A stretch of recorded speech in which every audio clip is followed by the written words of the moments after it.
all of them at the congressional hearing was asked, do you think the government, maybe it was the Pentagon, I have to look at the exact question, you think the government is withholding evidence? And he said yes, which, for Elizondo, he's been saying that for years. But for somebody like Gold, who works at NASA, will probably work again at NASA, I thought that was a very striking admission of his read of the situation.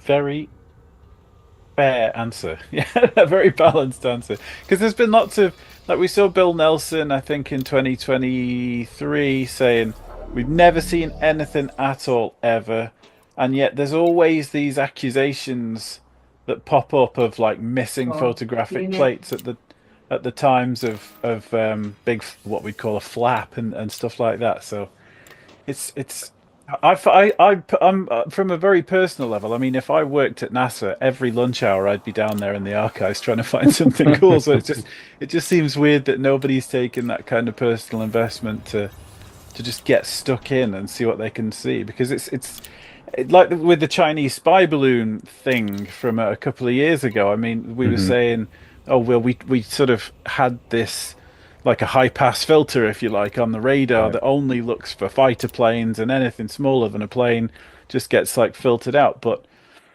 there must be sensor systems out there which are picking up weird stuff, which is it's got to be going somewhere. So I don't know. It would be easy to get really paranoid about this if you didn't have institutional faith. Yeah, and I try to resist that, which is, and there's no end to the speculation, right? You could go down lots of rabbit holes, and that's actually important. It's like speculation and rabbit holes is part of what you got to do in this field, but you've got to put some boundaries to it.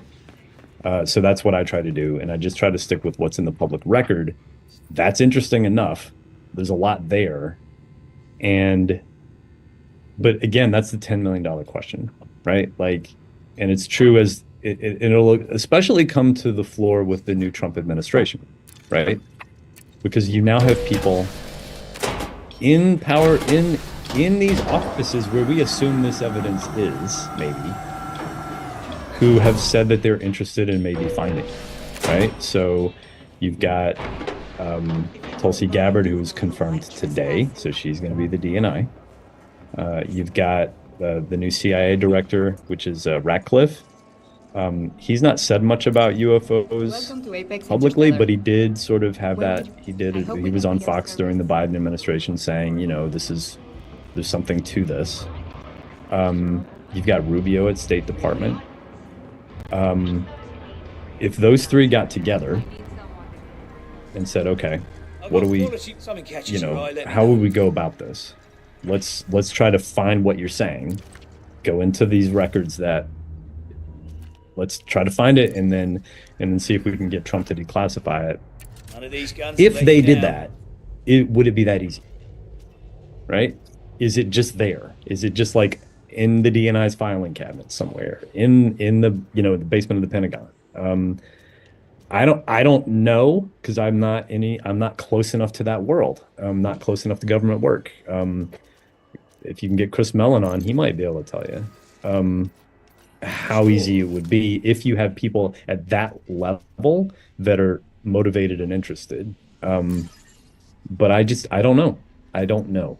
It just feels like, if you look at the balance of probability, their role is to maintain, military superiority and technological superiority. Their job is to protect the nation. It's not really to tell us what's out there. It's not their job, is it? And they're always going to be able to fall under that. Well, our main core role is to protect the nation and to have better weapons than our next door neighbours. And if you've always got that as your root core responsibility, it doesn't matter who comes along in Congress. And if you keep that in mind, and this is sort of how I feel about it, and as much as I want to think that we're going to get something, I really do hope that we will. I've always got in the back of my head, yeah, but that what trumps that is protect the nation. And if you've got information, if you've got technical data that could give an adversary a technical advantage over you because maybe there's pieces of the puzzle missing that they've got that they haven't got that you've got, and then you give away some of this information, then they might be able to build the next, Manhattan Project. And I Hmm. guess that's always been in my mind as to why they may be, even if they could, even if they wanted to, even if they're able to, we may not get that. We may not get it from them because of that. Yeah, I think you're right to be skeptical. And that exact reason, I think, is why you hear disclosure advocates Not for you, huh? making the counter argument that it's actually more dangerous, it's more Hey, harmful to is there national any chance you security have the to time to not pursue transport something? this. And I was surprised that Gold made this argument. Gold was saying, he said it in Congress, he repeated it to me. He said, I'm very concerned that if China uh, does this first, like if they get to this first, right? There's it would be a big imbalance, right? That would come from that. So he's sort of using that to make the argument like we need to get ahead of this, and be public about it. Like you got this concept of catastrophic disclosure. Um, so I think that's the counter argument. But again, I think you're right to be skeptical. I'm not optimistic about the Trump administration doing very much about this. My baseline is that any president, I mean, it's exactly what you said. There are all these other concerns, but also a president is going to have to want to do disclosure and to assuming it's doable in like the sense that we all kind of hope it is. And if they were to do that, it would be all that they would do for their entire term. And presidents always come in wanting to do a lot of things. It would suck all the air, it would suck all the political oxygen, all the social, cultural oxygen. It would just consume the world's attention. And whatever they were going to do, they would just have to do that, manage the shockwaves of that. So there's always this barrier of like, even if they were faced with a choice, do I really want to like give up all these other goals for this? So I've always sort of had this assumption that a president's not really going to want to touch it unless they come in with like just a personal interest and a belief in wanting to do it because it's the right thing to do, right?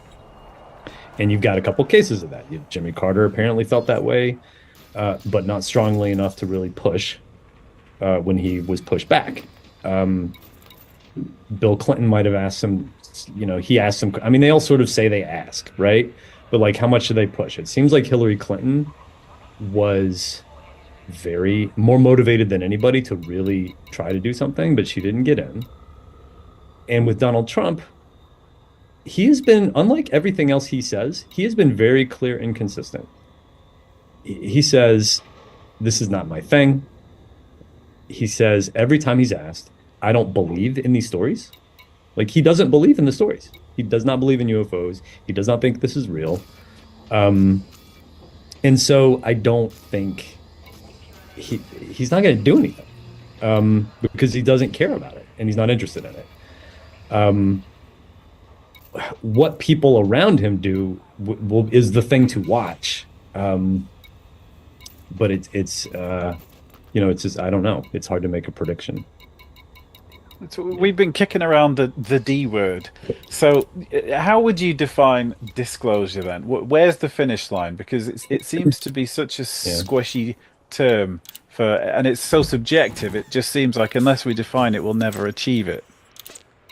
I mean, it's in my book, right? I mean, I call it's the UFO disclosure yearbook. Because I mean, so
Exit the station quickly and safely.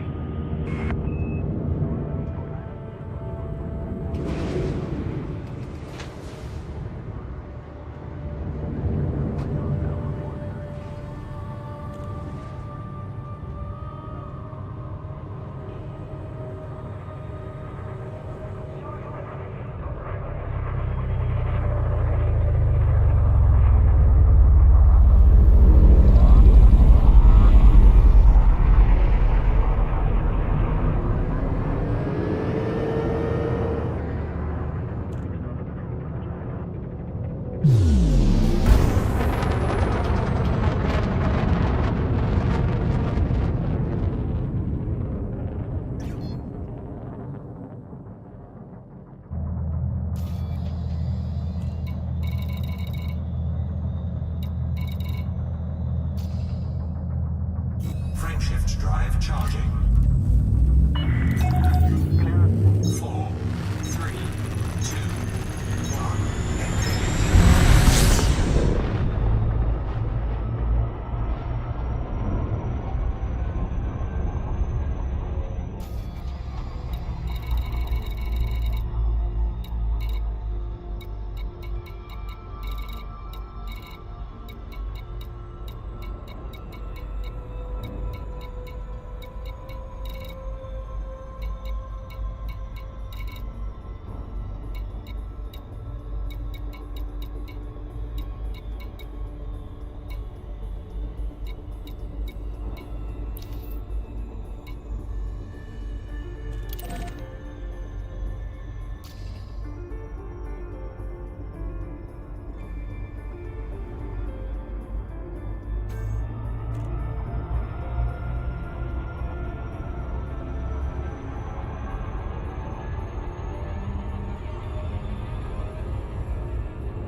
Target destroyed.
Target shields offline.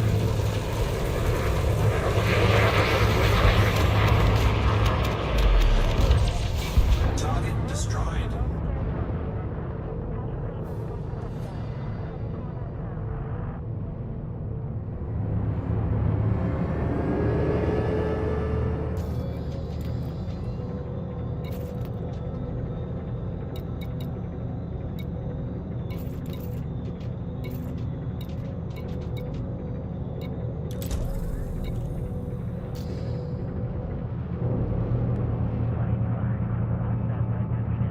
Scan detected.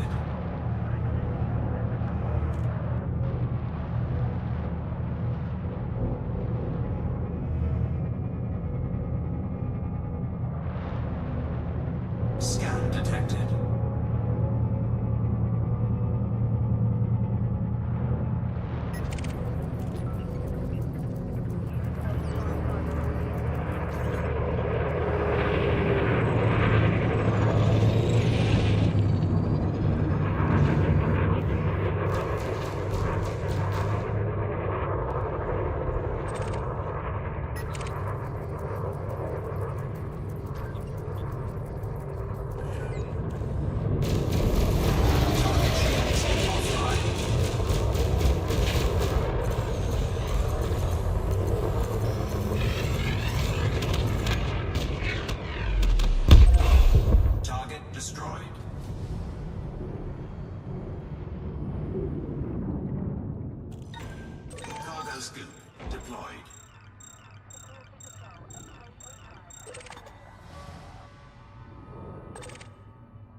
retracted.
Frameshift drive charging.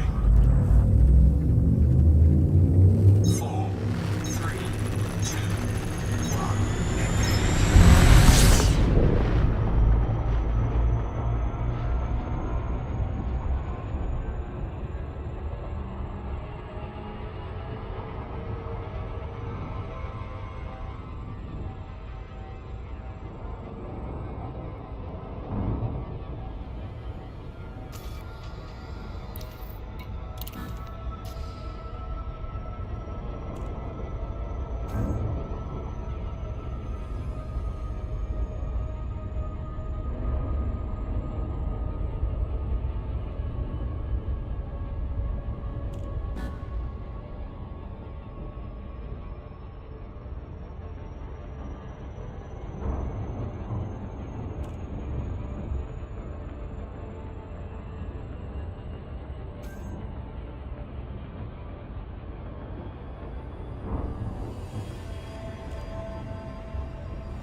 X-Ray.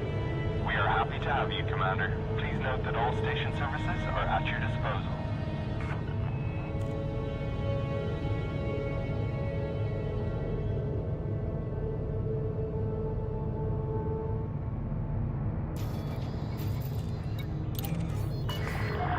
Request approved. Please head directly for Bay 3-3.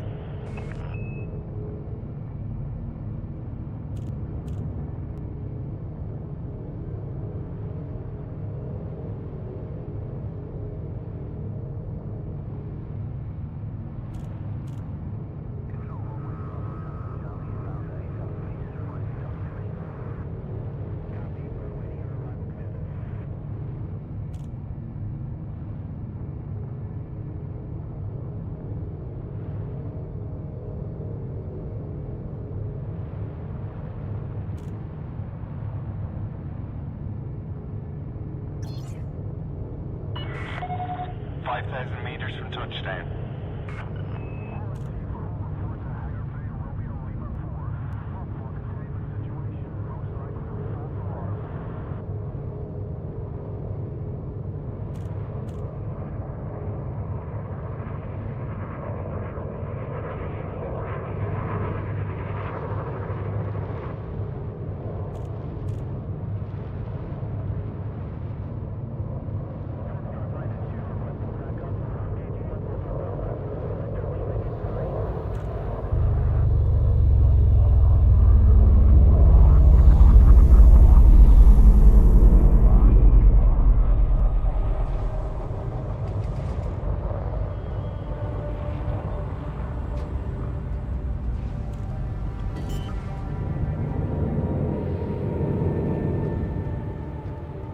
Landing gear deployed.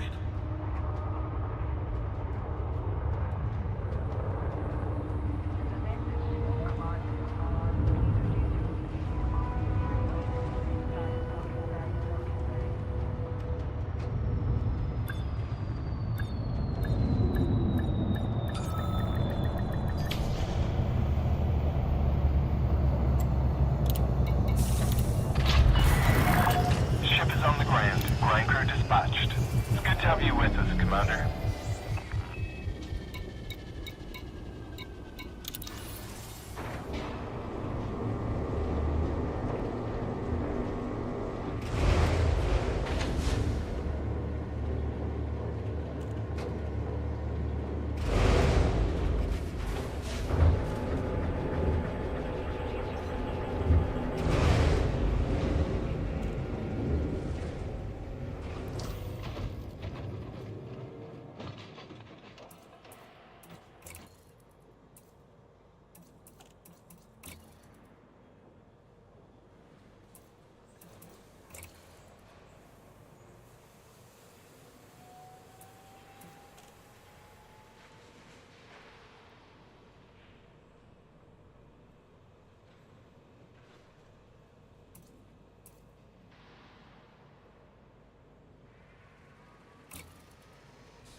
I accept that we're like, the premise that it's a process, right? And that it's in various ways happening. I think the finish line is incontrovertible evidence that leads to widespread public acceptance and also institutional acceptance. So, one of the things that's always happened with UFOs, which is why we're in this situation, is that it's been very carefully sort of blocked from entering into established fact, accepted fact. It is not like there is lots of history, there's lots of scientific evidence, there's lots of anecdotal, quantitative, qualitative evidence, there's lots of data, but it has all been very carefully kept from entering into scientific or historical fact, right? And that's because science is an institution, history is an institution, mainstream culture has maintained those boundaries, right? And as I said earlier, I think there's non-nefarious reasons for that, that have to do with the ephemeral nature of the phenomenon, and human psychology and sociology, right? I come down more on that side, that what's happened is sort of natural, and it's happened with lots of other things, not UFOs. And then at some point there's like a breaking moment, and then what was considered taboo, what was considered not factual, becomes accepted as like, oh, that's actually a thing. And then it's entered into the annals of science, and it's entered into the school textbooks, and we're in like a different world. So that's sort of how I define it. As somebody who I've worked in schools my whole life, disclosure really is when we rewrite the textbooks. And UFOs become things kids study just like the dinosaurs, right? And that's sort of how I define it. Where we are in that process, I don't know. And as the years go forward, I mean, I'm new to this. Like, there are some guys, I don't know how long you guys have been in this. Some guys have been in this since the 90s, the 80s, the 60s, right? I mean, Jacques Vallée's been in this since the 50s.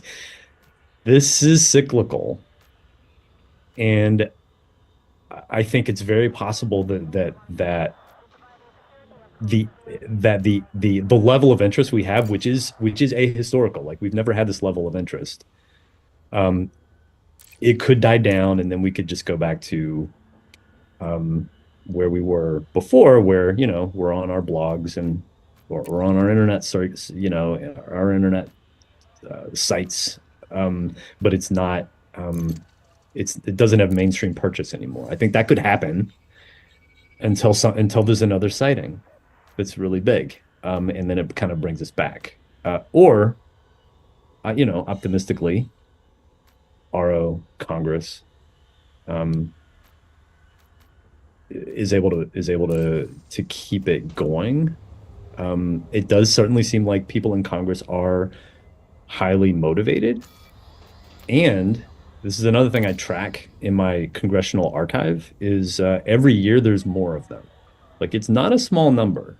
It is not just Tim Burchett and Nancy Mace and some of the people that are out there a lot. It's like there's a lot of them that are attending these briefings, that are talking to the media.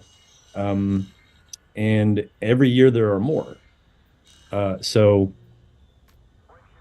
I'm, you know, I'm optimistic, but also like